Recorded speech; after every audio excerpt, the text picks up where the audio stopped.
how you can link your partner on your Flo app.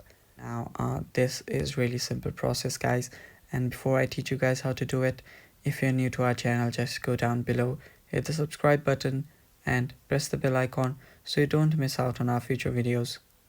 Now let's just start. First, make sure that you've installed and logged in to your Flo account and just open it up. Now this should be your initial page right here. Now after you open up this page, what you need to do is go to your partner on the bottom right. Now go to your partner page right there, and right here you will see your sharing code, pairing code that you need to share with your partner.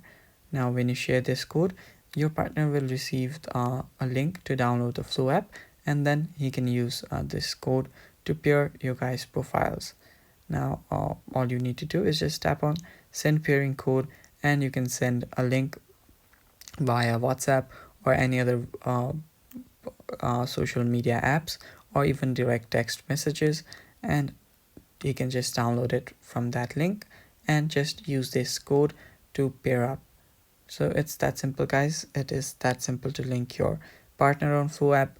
That is all for the video. I hope you found this video helpful, and if you did, just go down below and hit the like button, and thank you for watching. Bye bye.